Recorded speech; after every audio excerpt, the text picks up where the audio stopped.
Hi, welcome to my channel, English Academic Facilitator, and thanks for tuning in. If you are new, I'm Sapali, coaching you for another Pearson Edexcel International GCSE English Language A paper.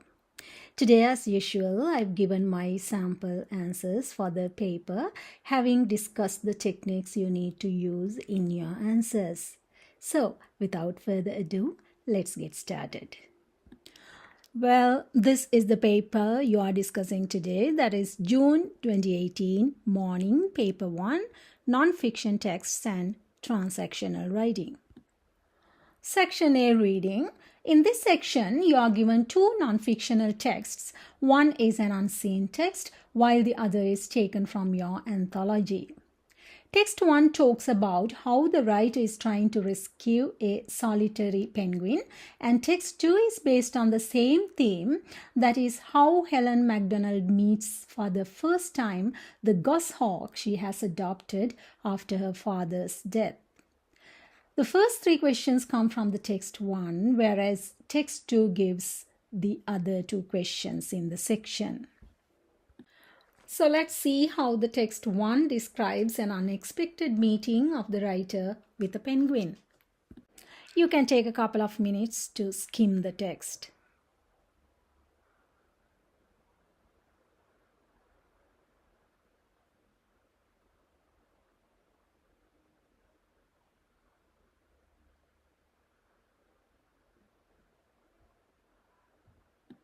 Skim up to line 30 as well.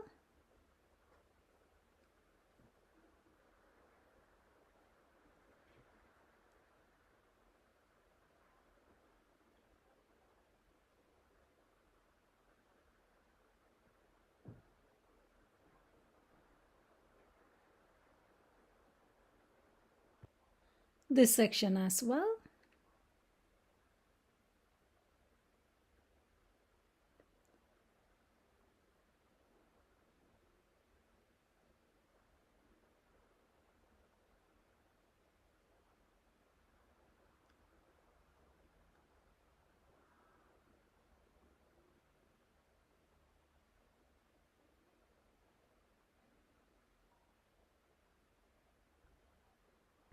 This is the last part.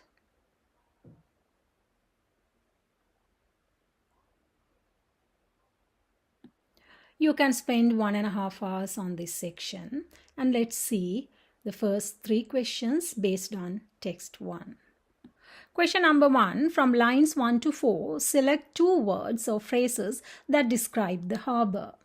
So here you are supposed to select two words or phrases from the text and just copy them, taking a couple of minutes. This is the given section, and there are many answers, and you have to choose two and just copy them down. Small, sufficient only for a few score fishing boats. Harbor is well defended. Little protection from the westerly breeze. So you can select any.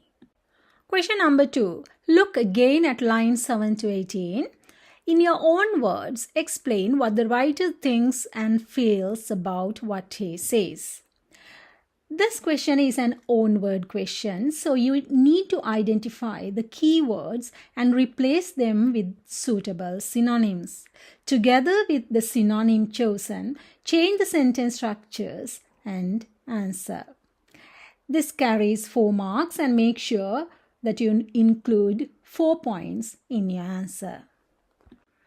This is the section you need to find the answer. I've highlighted more than 4 points, and you can choose any 4. Pay attention to the keywords I highlighted in purple. I have replaced countless thousand with plethora, and captivating with enjoyed, in pursuit of with chase, skillfully with strategically, surprise with to his dismay, dead penguins with corpses, covered with buried, and sickening and depressing with appalling.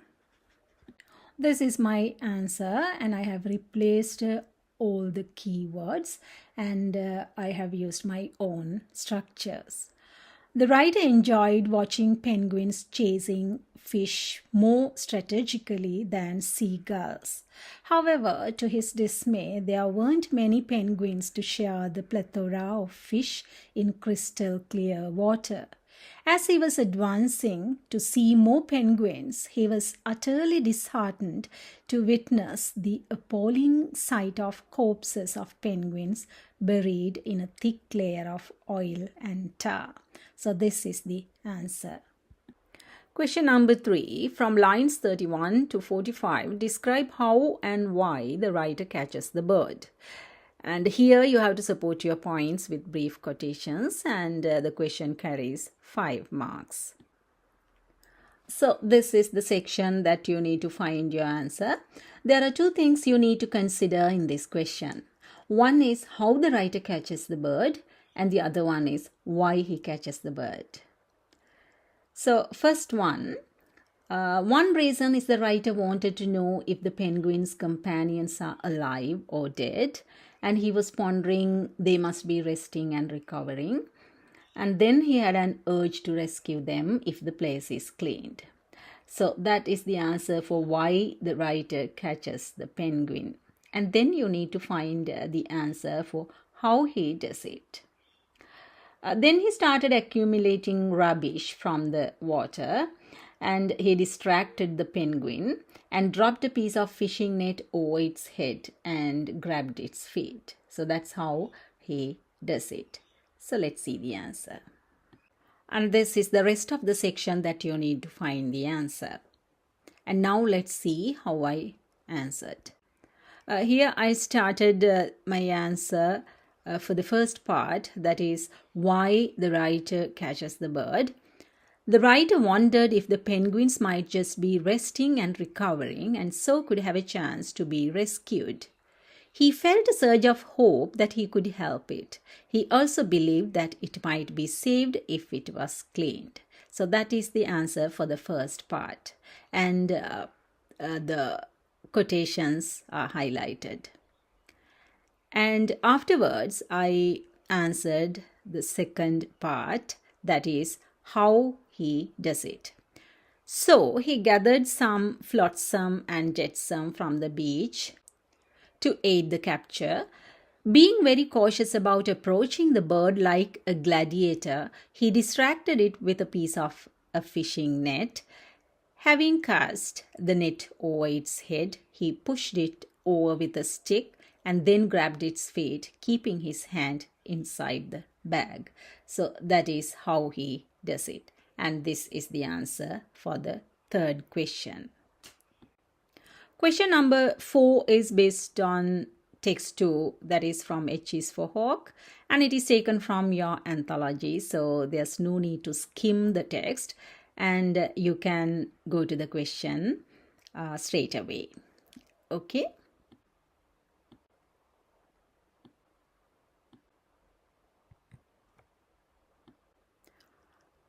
Question number 4. How does the writer use language and structure to interest and engage the reader? You have to remind yourself of the extract from H is for Hawk. And you need to support your answer with close reference to the extract and make sure that you include brief quotations. And as this question carries 12 marks, you need to write a lengthier answer than the previous questions. Got it? The writer has utilized a number of language and structural devices such as personal pronoun, repetition, onomatopoeia, direct speech, alliteration, varied paragraphs, semantic field, italics, similes, comparatives, pathetic fallacy, and metaphors. This is my answer, and I have highlighted quotations in italics. At the start, the first person pronoun we is used to show the togetherness, but afterwards it is shifted to the pronoun I to present the writer's own feelings and involvement with each of the hawks. Onomatopoeic word thump creates a sense of immediacy and anticipation, while whirring, chaotic clatter of wings gives A sense of noise and frenzy as the bird comes out of the box. In order to emphasize how time is stretched out during the wait, Helen uses sibilance of syrupy and slow. Apart from that, a bunch of metaphors are utilized to engage the reader.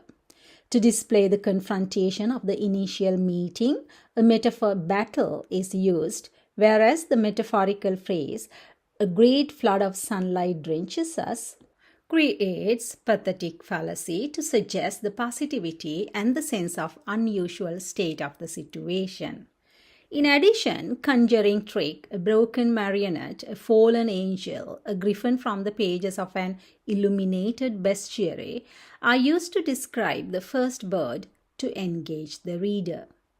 In addition to the numerous metaphors, similes such as like gold falling through water and gladiator-like convey a sense of speed, weightlessness, and something precious about the bird, whereas the description of the second hawk evokes fear and horror.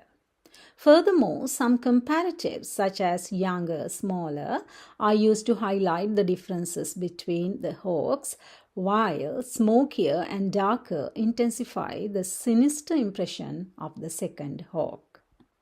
The verb wailed and the harsh alliteration in the phrase great awful gouts of sound give a feeling of the second hawk's despair and misery.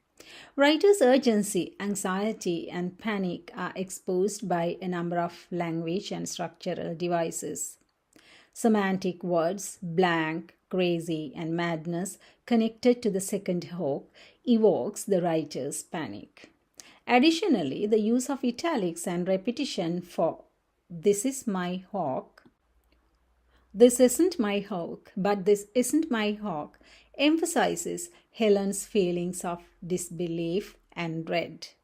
Her sense of urgency and anxiety is further expressed by the use of direct speech, ellipses, and rhetorical questions.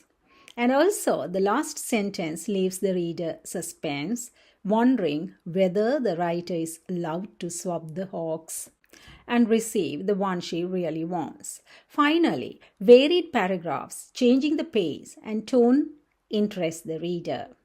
The long third paragraph creates slow suspense as the hawk is revealed before ending with an empathetic account of what the hawk will be able to see. And that is the end of the answer. Now we've come to the end of today's paper discussion. Hope this would help you score higher marks in your exam. And don't forget to subscribe, like, and share this video. Make sure you click the bell icon for future updates. Thanks for watching and bye for now.